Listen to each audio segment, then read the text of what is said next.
Bismillahirrahmanirrahim. Assalamualaikum warahmatullahi wabarakatuh.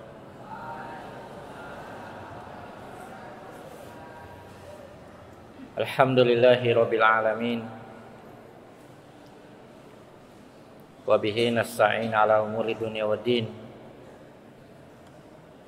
Wassalatu wassalam ala rasulina al-amin.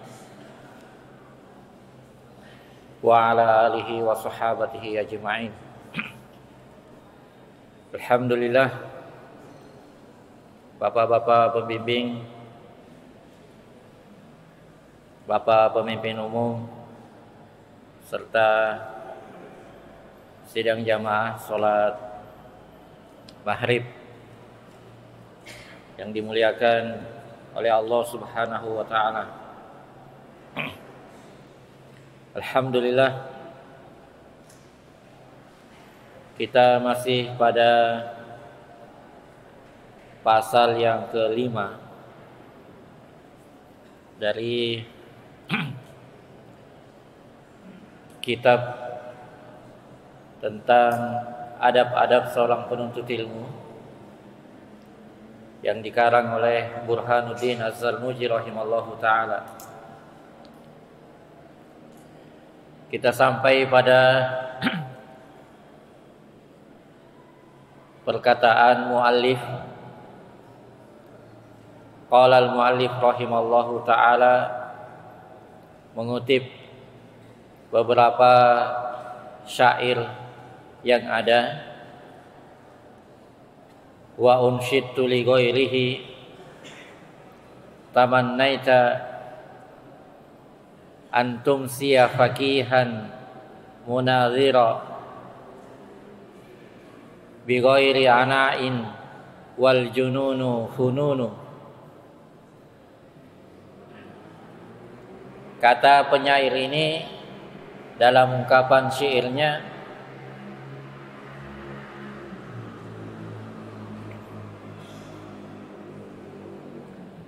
tamannaita, engkau menginginkan, antum sia, untuk menjadi faqihan munadhira, seorang ahli fikih, seorang pakar agama, orang yang dikenal dengan keluasan ilmunya, munadhira, dan juga kamu menginginkan sebagai orang yang pandai membahas tentang persoalan-persoalan agama. Bi ghairi ana'in, tapi kalau itu engkau inginkan tanpa mau menghadapi anak, menghadapi tantangan, menghadapi ujiannya, wal jununu funun. Kata muallif, yang seperti itu terkategori sebagai al-jununu funun, orang yang masuk dalam tingkatan orang-orang yang tidak waras. Bahwa ada orang menginginkan sesuatu yang tinggi, ada manusia menginginkan sesuatu yang mulia, menjadi ahli ilmu, menjadi ahli agama, menjadi orang yang menjadi rujukan dalam persoalan-persoalan keilmuan. Tapi kalau itu semua diinginkan tanpa ada usaha yang sungguh-sungguh, tanpa mau berurusan dengan sekian banyak tantangannya, maka kata muallif rahimallahu ta'ala, orang-orang yang demikian diingatkan al-jununu funun. Jangan sampai dia justru masuk dalam kategori orang-orang yang junun, orang-orang yang kehilangan akalnya, dianggap gila saja.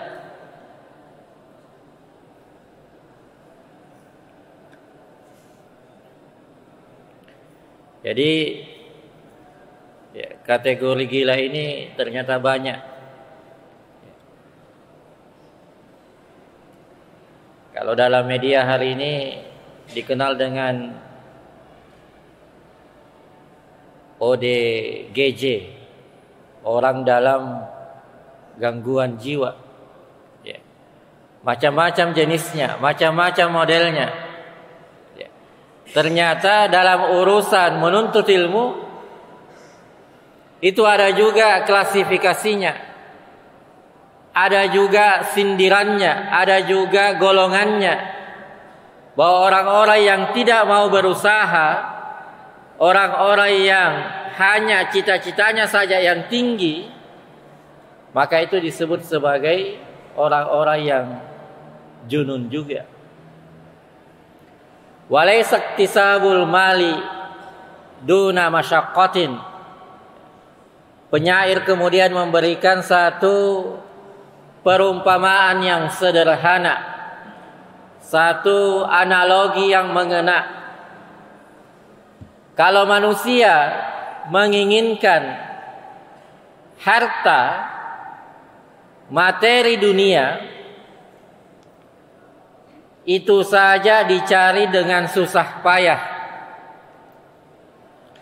Itu saja dikejar dengan penuh kesungguhan. Dalam bahasa Indonesia kita mengenal satu diksi, orang-orang yang bekerja keras disebut sebagai membanting tulangnya. Kayak apa itu? Santri tahu tidak bagaimana orang membanting tulangnya? Sebagai gambaran kesungguhannya, sebagai gambaran keseriusannya. Ini yang dicari adalah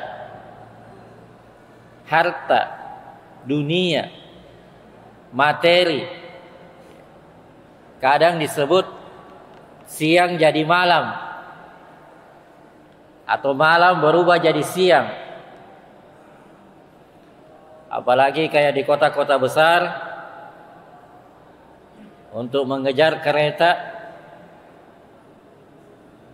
mereka para pekerja, karyawan yang masuk di pagi hari, itu jam 4 subuh sudah berdesak-desakan di stasiun.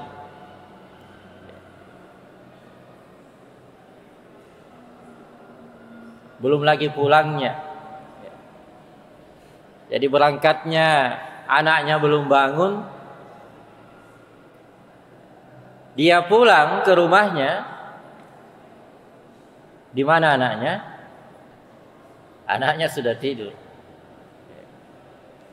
Tapi kalau dia ditanya untuk apa pekerjaannya ini, untuk apa kesibukannya ini, jawabannya tidak berubah. Ini demi masa depan anaknya. Ini ukuran sederhana yang disebutkan oleh penyair, walaysa iktisabul mali duna masyaqqatin tahammuluha. Kalau urusan mencari harta, mengejar dunia, pekerjaan itu sampai menghabiskan waktunya, menguras energinya, tidak ada tenaga yang tersisa darinya, fal ilmu kaifa yakun. Maka bagaimana kalau yang dia kejar itu adalah ilmu? Bagaimana kalau yang dia mau dapatkan itu adalah kemuliaan ilmu,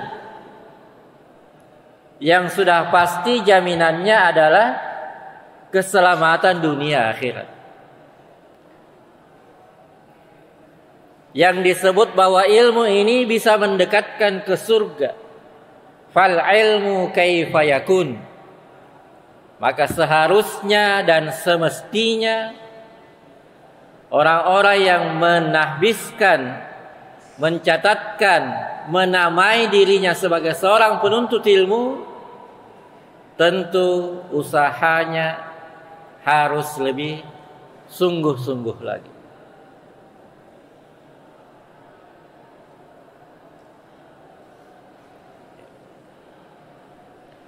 Qala Abu Tibil Mutanabbi,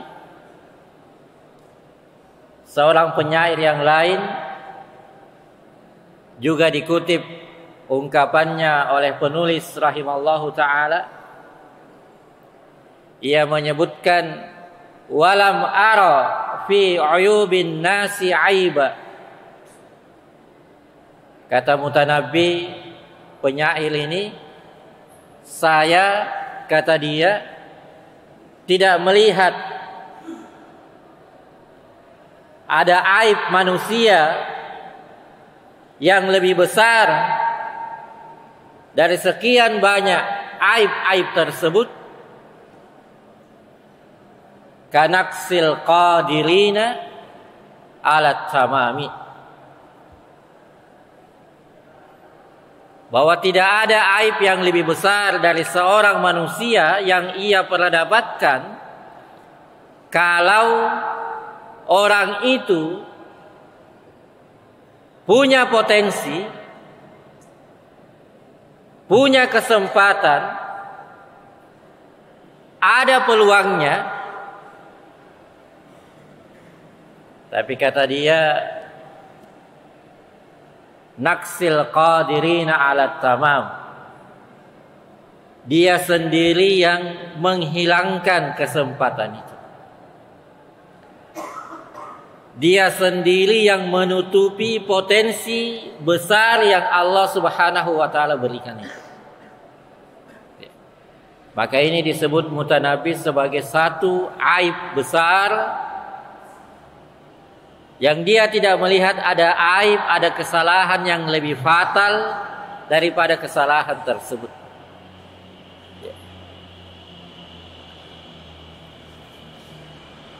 Ada santri, ada pemuda, ada mahasiswa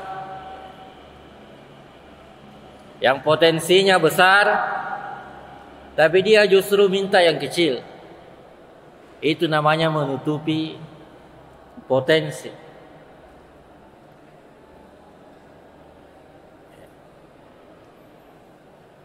Seharusnya dia bisa menghafal banyak, tapi kemudian peluang itu hilang hanya karena kelalaian diri sendiri. Lebih banyak mainnya, lebih banyak santainya, lebih banyak tidak sungguh-sungguhnya. Maka dikatakan yang seperti itu, walam aro aiban min uyubin nas kanaksil qadirina ala tamami. Kalau orang itu diberi kesempatan tapi kemudian dia tidak mampu memanfaatkan kesempatan itu.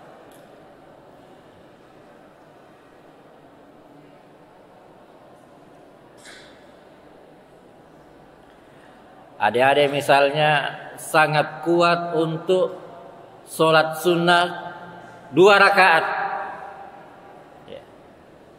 Tapi ternyata dia tidak melakukan itu. Dia lebih memilih yang lain. Itu namanya menghilangkan kesempatan, menutupi jalan kebaikan. Padahal dia sangat mampu, sangat bisa, dan tidak ada yang menghalangi dirinya untuk melakukan ibadah itu. Dia sangat bisa membaca Al-Quran sebanyak-banyaknya. Ini potensi, ini kesempatan, ini waktu. Dia belum punya beban yang lain. Tapi kemudian justru peluang itu hilang karena terkalahkan oleh hal-hal yang sia-sia lainnya. Al-Mutanabbi yang seperti itu menyebutkan, kanaksil qadirina ala tamam walam ara ayuban walam aro aiban nas walam aro aiban min uyubin nas. Hadirin yang dimuliakan oleh Allah Subhanahu wa taala, lanjutannya penulis rahimallahu taala kemudian mengingatkan, qal wala budda li talibil ilmi min sahril layali kama qala syairu. Kemudian dan sepantasnya seorang penuntut ilmu itu lebih menghidupkan malam-malamnya, sebagaimana perkataan seorang penyair, biqadril kaddi tuktasabul ma'ali wa man talabal ula sahiral layali. Biqadril kad, sejauh seukuran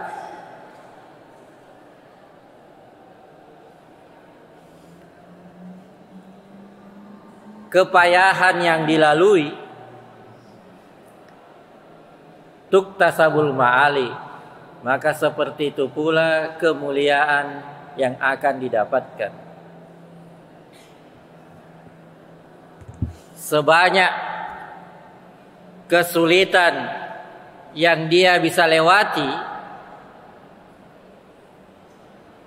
maka sekadar itu pula, seukuran itu pula kemuliaan yang akan dia dapatkan. Kalau dalam satu ungkapan seorang salaf soleh, generasi terdahulu pernah ditanya, seperti apa dia membaca, mengulang-ulang bacaan Al-Quran. Dia bilang, sebanyak kemuliaan yang engkau ingin dapatkan dari Al-Quran, maka sebesar itu pula usahamu untuk membaca Al-Quran. Seluas kemuliaan ilmu yang dia ingin dapatkan, maka sebesar itu pula energi yang dia harus keluarkan untuk mendapatkan cita-cita tersebut. Biqadril kaddi tuktasabul ma'ali wa man talabal ula, dan sesiapa yang menginginkan ketinggian, kemuliaan itu, maka dia harus mengorbankan malam-malamnya dengan cara mengurangi istirahatnya. Dan ini sangat banyak contohnya. Kalau kita membaca daripada kisah-kisah para ulama, Imam Syafi'i, Imam Malik rahimahullah ta'ala adalah orang-orang yang sangat dikenal dengan ibadah di malam harinya, sekaligus sangat dikenal dengan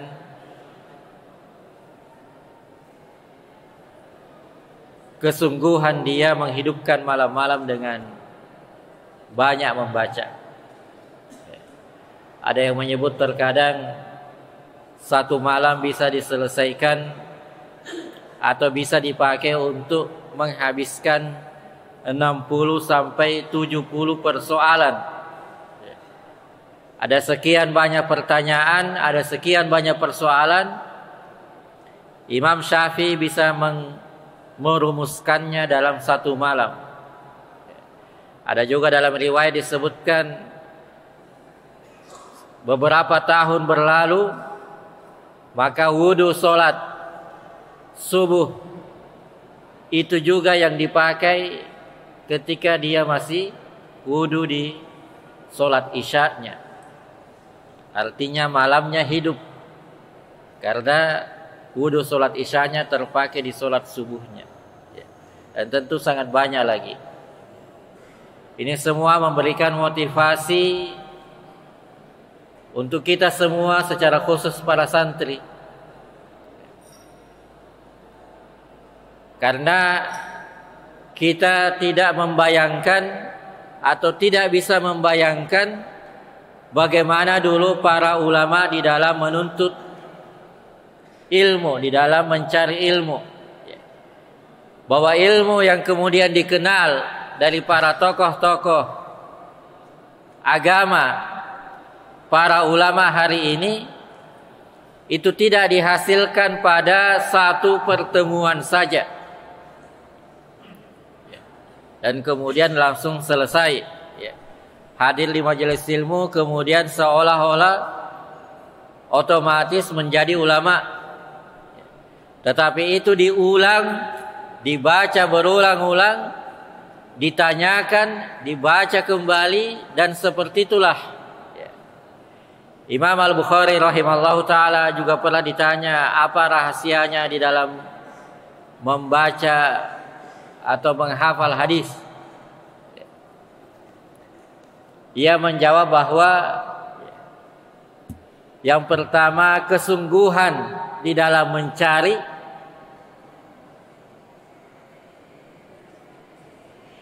tekad besar di dalam mencari ilmu, dan yang kedua adalah al-muwadhabah, konsistensi di dalam menjaga ilmu tersebut. Kalau dalam kisah yang lain, Imam Al-Bukhari rahimahullah ta'ala itu pernah, ya bahasanya ada sekian ulama mendatanginya dan kemudian mengujinya secara terbuka. Disepakati Imam Al-Bukhari harus menyelesaikan hadis sebanyak 100 hadis. Tapi ternyata dalam kisah tersebut para penguji ini ada 10 orang, masing-masing membaca 10. Tapi setiap penguji itu membaca hadis secara acak. Artinya terkadang ada yang dilompati, terkadang ada yang ditukar, terkadang ada yang tidak sempurna. Dibacakan hadis dari 1 sampai 10 oleh penguji A. Apa kata Imam Al-Bukhari? Saya tidak kenal hadis tersebut.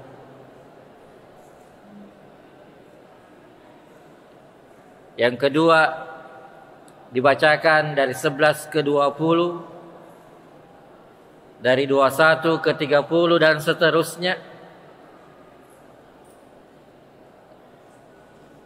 Jawabannya sama.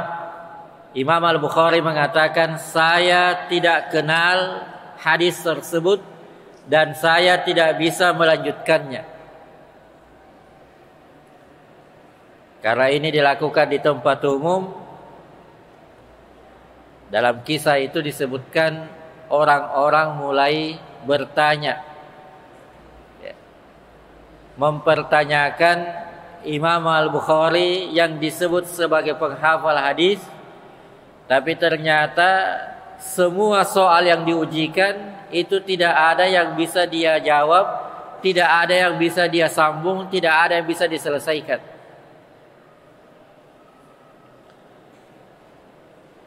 Semua selesai. Imam Al-Bukhari kemudian mengatakan, kalau saya ditanya tentang hadis tersebut, maka jawaban saya tidak kenal hadis itu. Alasannya karena semua yang penguji baca itu tidak ada yang benar. Karena memang disengaja untuk salah. Ada sanadnya yang ditukar, ada sahabat yang dilompati, ada yang sengaja dihilangkan dan seterusnya. Maka Imam Al-Bukhari kemudian melakukan 2 hal. Yang pertama mengulang soal yang salah. Dan kemudian dikatakan tadi kalian membaca yang seperti ini. Yang benar itu adalah begini. Dan itu sebanyak 100 hadis. Ini semua kata Imam Al-Bukhari rahimahullah ta'ala tidak bisa didapatkan oleh para penuntut ilmu kalau dia meninggalkan 2 hal.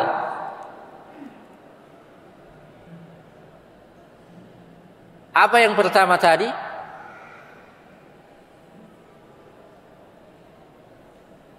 An-nuhmatu fit talab.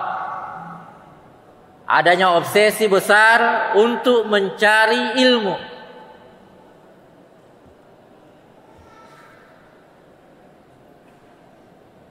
Ada keinginan yang kuat untuk mendapatkan ilmu yang baru.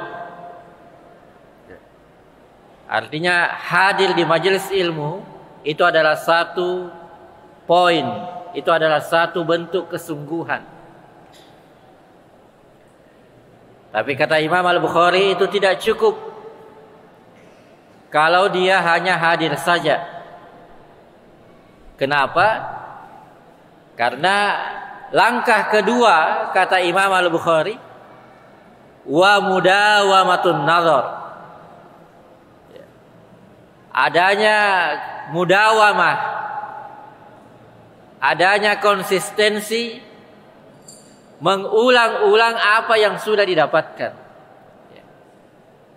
membaca berulang-ulang apa yang sudah pernah dibaca, apa yang sudah pernah dipelajari, apa yang sudah pernah dihafal. Maka kata Imam Al-Bukhari, dua ini menjadi rahasia, menjadi cara, sekaligus menjadi syarat kalau orang-orang ingin menjadi seorang penuntut ilmu. Sebab yang banyak terjadi adalah belajarnya semangat,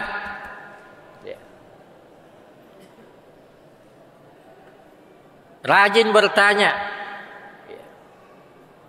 tapi kemudian yang seperti ini kalau dibiarkan begitu saja, tidak diulang-ulang, kalau dalam penyampaian Az-Zarruji rahimahullah ta'ala, dia tidak menghidupkan malamnya, dia tidak memanfaatkan waktunya yang ada, dia membuang kesempatan waktunya,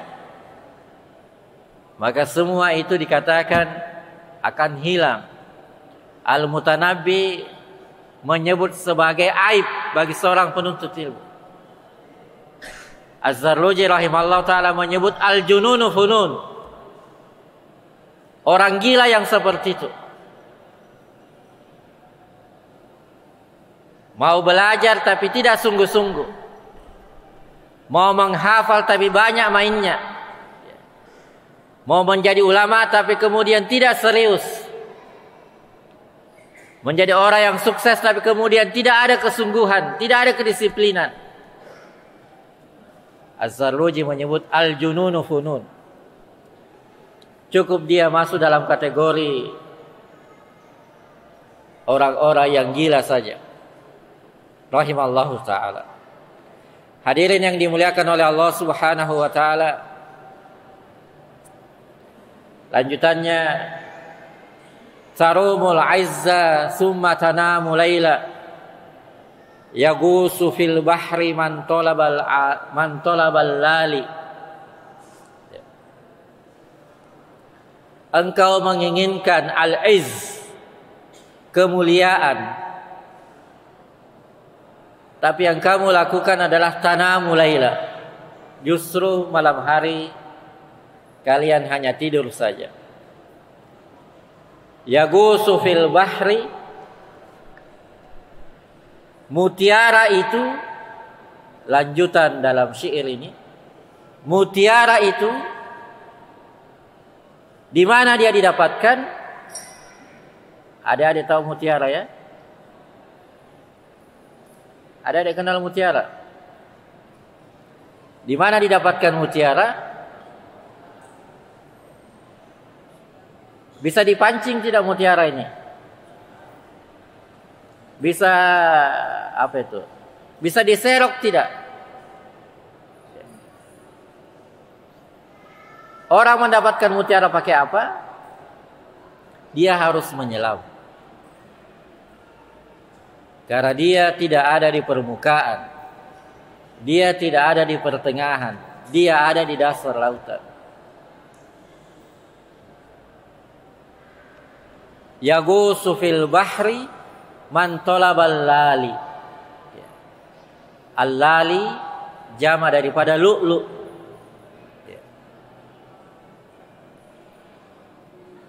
Bahwa untuk mendapatkan sesuatu yang berharga, untuk mendapatkan yang paling mahal, yang paling bernilai, itu tidak didapatkan sambil mancing, sambil santai-santai, sambil baring-baring, sambil duduk-duduk. Tidak dapat itu. Karena yang seperti ini harus masuk. Itu pun tidak langsung dapat. Itu pun harus jauh. Itu pun harus bertahan. Itu pun harus sabar. Itu pun harus dicari. Itu pun tidak langsung ketemu.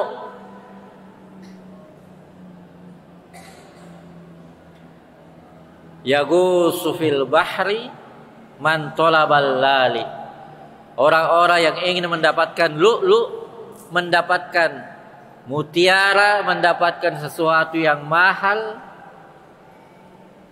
itu semua harus dilakukan melebihi orang-orang yang hanya ingin mendapatkan sesuatu yang kecil. Hadirin yang dimuliakan oleh Allah Subhanahu wa taala.